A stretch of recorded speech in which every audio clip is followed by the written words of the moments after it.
네, 문재인 대통령 여야 4당 대표를 청와대로 초청해서 115분간 오찬을 나눴죠. 좀 더 깊이 향후 전국을 가늠해 보기 위해 청와대에 다녀오신 바로 이분을 모셨습니다. 영상으로 우선 만나보시죠. 협치는 구호로서만 하는 게 아니라 실제로 행동으로 좀 해야만 되지 않나 싶습니다. 그래서 타협과 양보라는 그 단어 의미가 어느 때보다도 좀 중요시되고 피부에 와닿는 그런 계기가 되지 않나 생각합니다. 문재인 대통령 말 한마디로 모든 것이 추진되는 법이의 대통령 1인 통치 시대가 되어가고 있지 않나 하는 우려를 금할 수가 없습니다. 문재인 대통령이 내정한 국무위원 후보자들의 위법과 비리의 썩은 냄새가 온 나라를 지금 진동을 시키고 있습니다. 자기 잘못을 숨기고 감추고 공유하면서 모두가 야당 탓으로 보이는 이명박 정권의 정부와 뭐가 다른지 이해할 수 있습니다. 네, 국민의당 박주선 비상대책위원장 모셨습니다. 어서 오십시오. 네, 안녕하세요. 네. 안녕하십니까. 저희가 오시기 전에 청와대에서 어떤 그 모습이셨는지 영상으로 계속 탐구도 하고 그랬었는데 오늘 식사 괜찮으셨습니까? 대통령이 주신 식사니까 맛있게 먹고 왔습니다. 아, 그렇습니까? 그리고 그 상춘제에서 식사를 했는데 상춘제 식사 장소에 가기 전에 네. 대통령께서 그 산책도 하고 출근길을 하면서 뭐 연못도 보여주시고 좀 여러 가지 좀 따뜻하고 또 성의껏 맞아주신 것 같았습니다. 아, 그렇습니까? 네, 홍준표 대표가 오늘 불참을 해서 사실 당대표들 사이에서는 청일점이셨잖아요. 좀 어색하진 않으셨어요? 여성 대표가 3분이나 계셨는데. 뭐 매일 보다시피 한 분들이기 때문에 어색한 건 없는데요. 그래서 제가 대통령께 만약 제가 이가 안 왔더라면 우리 여성 대표님들하고만 같이 회담하실 뻔했다 했더니 요즘 세상이 많이 바뀌어졌다고 이렇게 화한대소를 하시더만. 네, 특히 정의당 이정미 대표는 특별한 선물을 전달해서 또 분위기를 바꾸기도 했었는데요. 그 영상 잠깐만 보고 올까요? 토리에게 잘 전달해 주십시오. 네. 아유, 고맙습니다. 아, 이건 대통령께 드리는 거예요. 토리한테. 토리 선물입니다. 김영란법 위반 아니에요? 김영란법 위반이 안 되겠는데. 저 옆에서 저 김영란법 문제를 좀 거론하셨는데 김영란법 위반은 안 되는 건가요? 그 토리에게 줬다고 그러니까. 네. 그렇게 강아지한테 줬으니까. 네, 대통령께서는 강아지 선물을 심부름하신 분이어서 김영란법 적용 대상은 아니지 않나 싶습니다. 자, 오늘 여성 대표들 사이에서 유일한 청일점이 있어서 그런 장면도 저희가 잡아봤는데 반면에 오늘 이 사진이 굉장히 화제였습니다. 인터넷에서. 어떤 사진인지 한번 보시겠습니까? 바로 저 사진인데 상춘제 들어가시기 전에 아마 산책하시던 사진 같아요. 근데 위원장 얼굴만 좀 굳어 계십니다. 표정이 너무 안 좋으시더라고요. 아니, 저 어떻게 해서 사진을 찍었는지 모르겠는데 저도 웃고 그랬거든요. 아, 그렇습니까? 네, 근데 저는 쭉 보면은 사진을 밑에 쪽에서 찍으면 저렇게 모습이 비춰지는데 분위기 괜찮았는데요. 국민의당이 처한 현실이 딱 드러난 게 아니냐 이런. 아이고, 현실이 아무리 어렵더라도 저 자리에 가가지고 제 표정으로 현실을 나타낼 필요는 없었다고 생각하는데 그건 아니었습니다. 근데 이 부분 말씀드리고 싶어서요. 지금 국민의당 제보 조작 사건 때문에 문재인 대통령한테는 미안한 감정도 있을 거고요. 문준용 씨 특혜 의혹 관련해서는 또 풀고 싶은 것도 있을 텐데 이 부분에 대해서 대통령한테 오늘 특별히 언급한 게 있었어요. 아, 사실 가기 전에는 그 준비를 했었는데 잊었습니다. 아, 잊어버렸어요? 예, 잊었고 또 제가 이미 수차례 대통령과 대통령 자제분한테 대해서 미안하다고 제가 사과를 했었고 그 다음에 이제 의혹 본질 부분에 대해서는 또 이 사건 수사가 끝나면 뭐 어떻게든 정치권에서 해결을 해야 되겠죠. 그래야 문재인 대통령 또는 그 자제분이 떳떳하고 당당하지 않겠습니까? 예. 근데 문재인 대통령이 좀 서운했다 이렇게 도리어 먼저 의사 표현하지는 않던가요? 아, 그런 말씀은 없었습니다. 그 네. 문재인 대통령 발언을 보면 대선 전에 일은 잊자, 강을 건넜으니 뗏목을 버리자 이런 표현이 있었던데 은유적으로 그렇게 표현하신 거 아닐까라는 생각도 들더라고요. 제가 이제 협치를 말로만 하는 게 아니고 행동으로 해야 되지 않겠느냐. 네. 그랬더니 이제 국민들은 새로운 세상, 새로운 일에 대해서 기대가 크기 때문에 손뼉도 마주쳐야 박수소리가 나지 않느냐. 함께 힘을 합합시다 하면서 우리가 큰 강을 건너왔으니 이제 선거 전에 있었던 일은 잊어버리고 뗏목도 잊어버립시다. 그 말씀하신 걸 봐서 과거지사에 대해서는 서로 잊고 앞으로 힘을 합해서 새로운 나라 만드는데 좀 함께 하자. 그 진정한 협치를 한번 이루자. 이런 취지로 말씀하신 걸로 알고 있습니다. 근데 저런 자리에 가게 되면은 가기 전에 내가 오늘 이것만큼은 단판을 짚고 오겠다. 이렇게 벼르고 가시는 게 있을 것 같은데요. 오늘 그렇게 생각했던 주제는 혹시 어떤 게 있습니까? 제가 협치를 구호로만 할 일이 아니고 행동으로 좀 해줬으면 좋겠다 말씀드리고 또 하나는 대통령께서 스스로 설정했던 인사 배제 5원칙을 위반하고 계시기 때문에 그 점에 대한 입장과 사과를 해주셔야 되지 않겠느냐 좀 했고 그 다음에 민주주의는 절차와 과정이 굉장히 중요하기 때문에 그 절차와 과정도 합법적이고 적법적이어야 된다. 그리고 뭐 그런 등등 말씀을 드렸어요. 그랬더니 대통령께서 솔직히 말씀하시더라고요. 원래 원칙만 설정하고 그 기준을 설정을 못했는데 앞으로 구체적 기준을 설정해서 거기에 시행하도록 하겠다 이런 말씀하셨고 이제 협치 문제는 아까 말씀드린 대로 뭐 제가 오늘 이 만남이 실질적인 협치의 원년이 되기를 기대를 한다 했더니 약간 그런 말씀도 주셨고요. 그다음에 합법성, 적법성에 대해서는 원전의 그 신오류고 네네. 건설과 관련된 그 부분을 제가 말씀드린 건데 역시 공론화를 하는 과정이 남아있기 때문에 그때 공론화하는 과정을 좀 지켜봤으면 좋겠다 하는 취지로 말씀을 드렸습니다. 혹시 그 인사원칙, 5대 원칙을 어긴 거에 대해서 실무진의 문책까지도 요구를 하셨나요? 저는 그 문책은 요구를 안 했고, 그 사과 내 입장 표명을 말씀드렸더니 그동안 유감 표명을 했다. 그리고 앞으로 구체적인 기준을 제시를 하고 그 기준을 따르겠다. 그렇게 말씀하셨습니다. 저희가 오늘 초점을 맞췄던 부분 중에 하나가 추미애 대표와의 만남이었어요. 그 추미애 대표에 대해서 굉장히 격한 반응을 쏟아내기도 했었는데 오늘 만남은 좀 어땠습니까? 평가를 해주시면. 오늘 만남은 별로 뭐 그렇게 서먹한 분위기라든지 냉랭한 분위기는 아니었고요. 어제 서먹한 분위기를 이제 푸시기로 하신 거예요? 어제 본회의장에 네, 본회의장에서 한참 이야기를 나누시던데 네, 무슨 이야기를 그렇게 나누셨어요? 오셔가지고 뭐 여러 가지 좀 도움을 달라 그래서 도움을 달라고 하면서 또 말을 그렇게 했느냐 농담을 그렇게 했더니 사과했지 않았냐 대리 사과다 사과다 뭐 이런 취지고 악수하자고 그래서 제가 일부러 분위기를 좀 가볍게 하려고 악수 안 하려고 했는데 그랬더니 동지 아니냐 그러면서 악수도 했습니다 하고 오늘도 뭐 여러 가지 협조 요청을 하면서 저한테 갑자기 무슨 상추, 배추, 고추를 좋아하느냐고 그래서 나 좋아하는데 거기다가 추미애 추자를 보태서 사추를 제가 좋아한다 그렇게 이야기를 했습니다. 이제 추도 좋아하시기로 하신 네. 거군요. 그런데 조금 전에 말씀 중에 추미애 대표가 머리 자르기 발언 관련 대리 사과도 사과 아니냐 이렇게 말을 했었다라고 하는데 본인도 그럼 사과의 표시를 한 거네요. 그렇게 인정을 하대요. 오늘도 추경과 관련돼서 협조를 좀 해달라고 그러면서 대리 사과를 통해 가지고 내 체면도 내려놓았다. 그렇게 이야기를 하는 걸로 봐서 대리 사과도 사과로 인정을 하고 협치를 하겠다는 그런 자세로 저는 읽었습니다. 지금 문제가 추경인데 오늘 민주당 쪽에서 이런 얘기를 했습니다. 추미애 대표가 박주선 위원장하고 어제 본회의장에서 얘기를 했다. 추경 협조해주기로 했는데 김동철 국민의당 원내대표가 맡고 있는 거 아니냐 이렇게 좀 hir난도 하던데요. 사실이 맞는 겁니까? 제가 협조해주기로 약속한 바는 아니고요.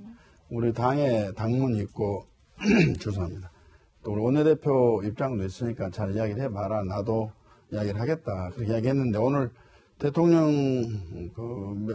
회동 시간에 대통령께서 본인은 일반 행정 공무원의 증언에 대해서는 찬성하지 않는다. 네. 그 말씀을 하더라고요. 그래서 제가 원내대표하고 정책의장을 청와대 다녀와서 만나가지고 대통령이 일반 행정 공무원의 증언은 찬성하지 않는다는 말씀하셨고 또 소방, 치안, 복지 관련 국민에게 도움이 되는 그 공무원 증언을 좀 하려고 한 거니까 그 취지는 이해를 하고 가급적이면 추경 통과를 좀 하도록 하면 좋겠다 하고 제가 의견을 전달했습니다. 그럼 문제가 되는 80억 부분에선 약간 좀 감축을 해서 통과를 시킬 가능성이 있다고 봐야 되겠죠. 그 80억 부분은 저희 당과 민주당이 아예 감액을 하기로 합의를 했고요. 그런데 이제 작년 예산 중에 공공부문 인력 증원 등과 관련된 500억 원의 목적 예비비가 있습니다. 그걸 좀 활용하면 되지 않겠나 그렇게 이야기했는데 저희들 당에서 그 접근하고 있는데 다만 추경에서 반영되지 않았던 그 공무원 12,000명의 증원 문제는 국회가 결국은 동의를 안 한 거기 때문에 이 500억은 무조건 사용할 수 없는 거 아니냐. 그래서 저희 당 입장에서는 구체적으로 어느 분야, 몇 명, 또 왜 필요한지, 여기에 대한 기대되는 효과는 뭔지를 좀 소상히 아무튼 문건화를 해서 좀 제출하라 이러고 있는데 지금 제출하지 않고 제출할 것 같고요. 또 하나는 중요한 부분이 역대 정부가 공직사회 구조조정, 그렇죠. 공공부문 계획을 좀 해왔는데 지금 공공부문 계획이라는 게 결국 공무원 숫자도 줄이고 여러 가지 방만한 경영에 대한 평가를 해가지고 하는 건데 여기는 그것은 없이 공무원 숫자만 막 늘리겠다니까 그동안의 역대 정부 추세와 또 국민의 바람과는 역행하는 거 아니냐. 저는 그래서 중장기적으로도 그런 문제를 여당과 정부로부터 약속을 받아라. 그리고 이 추경은 가급적인 빠른 시일 통과시켜라 하는 취지로 제 의견을 전달했습니다. 네. 근데 그간 박주선 위원장 문재인 정부의 소통 능력에 상당히 박한 점수를 주셨었습니다. 최근에 평가 잠깐 들어보고 이야기 계속 이어가 보겠습니다. 지금 시중에는 문재인 정부 출범 이후 협치는커녕 법치도 이틀없다는 여론이 비등해지고 있습니다. 문재인 대통령 말 한마디로 모든 것이 추진되는 법이의 대통령, 1인 통치 시대가 되어가고 있지 않나 하는 우려를 금할 수가 없습니다. 이명박 박근혜 정부와 뭐가 다른지 이해할 수가 없습니다. 대통령 얼굴만 바뀌었지 대통령의 자세는 전혀 바뀌지 않았다. 자, 박주선 위원장 저 말씀하신 거 기억합니까? 지금 문재인 대통령 독치를 하고 있다라고 말씀하셨는데 지금 평가하시기에도 똑같은 입장을 유지하시겠습니까? 지금 달라진 건 없죠. 내일부터 달라지는지 모르겠는데 오늘 제가 가서 대통령 뵙고 그런 말씀 드렸습니다. 야당이 건전한 비판과 주장을 하더라도 모든 것을 국정 발목 잡기다, 정치 공세하다 해가지고 어떻게 협치가 되겠느냐. 그 야당의 주장도 수용할 것은 수용하면서 그래야 협력이 가능하지 않겠냐 말씀을 드렸더니 아까 이제 박수 치는 이야기 하셨고요. 그 다음에 지금 시중에는 대통령께서 아무리 좋은 정책을 수립을 해서 시행을 하려고 하지만 민주법치국가에서는 과정과 절차도 법적 절차를 밟아야 되는데 또 합법성과 적법성을 유지를 해야 되는데 그게 좀 없지 않느냐. 예를 들어 신고리 569 원전 28% 공정이 진행이 됐고 1조 2천억 원 정도 공사비가 들어갔는데 무조건 중단하라고 공문 내려가지고 이사회에서 중단하고 이런 것은 문제가 있지 않느냐. 법적 근거가 뭐냐 하는 걸 갖고 제가 말씀드렸거든요. 그런데 제가 여쭤보고 싶은 게 박 위원장께서 지금 말씀하시는 부분이 정책적인 부분을 말씀하시고 계신데 정치적인 부분을 따지고 간다면 자, 국민의당 협치 통하겠느냐라고 반론을 제기할 수 있는 게 국민의당의 지금 호남 지지도가 역대 최저까지 떨어졌습니다. 더더군다나 문재인 대통령 국정운영 지지도는 굉장히 높은 고공행진을 이어가고 있는데요. 결과는 내년 지방선거가 되지 않겠습니까? 결과로 보여줄 만한 건.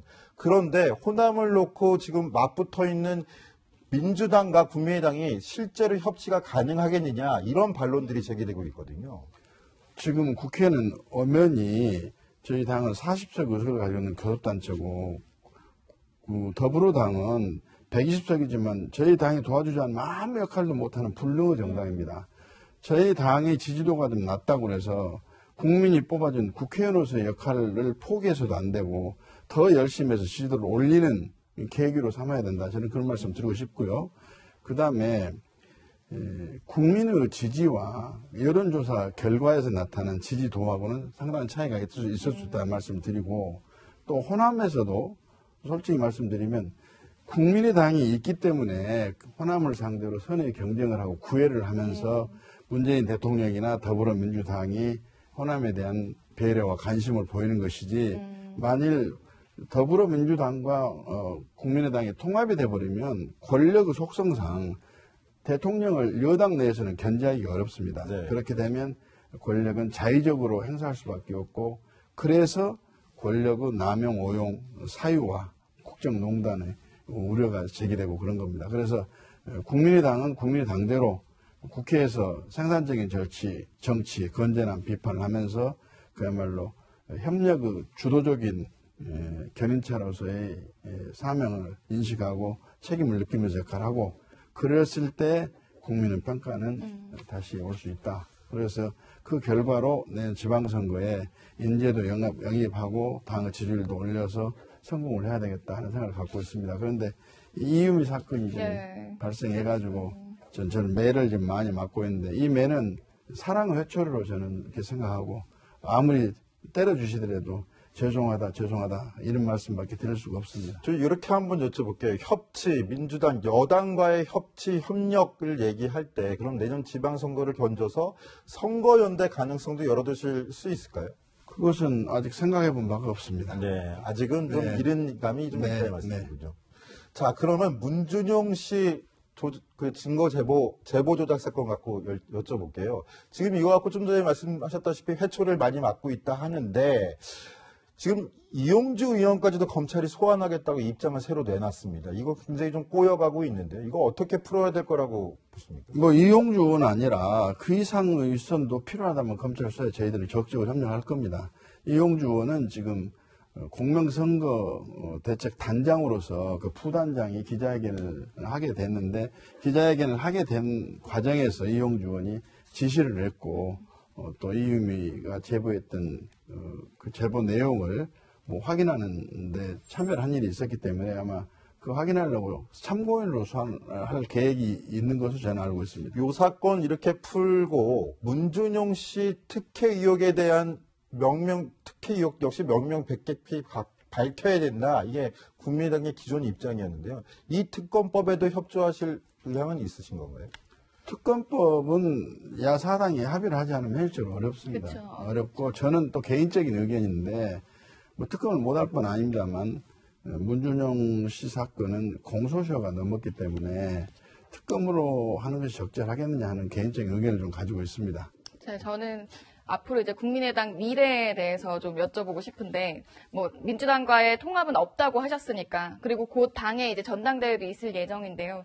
당의 구원자가 누가 돼야 할지, 그리고 안철수 전 후보, 전 대표가 사실상 입장 표명 후에 공개적으로 나타나진 않았지만, 당을 좀 살리기 위해서 다시 와야 되는 게 아니냐, 이런 이야기도 나오는데, 어떻게 보시는지 궁금합니다.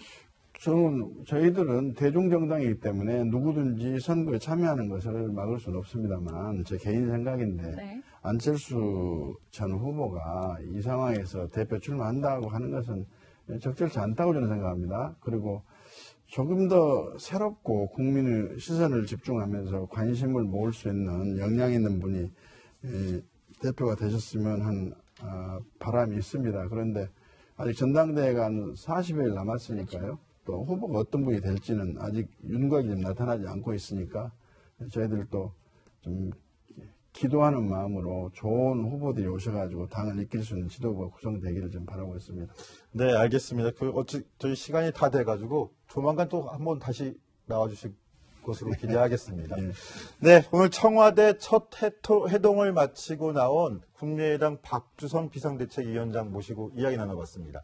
정치데스크 60초 후에 돌아오겠습니다.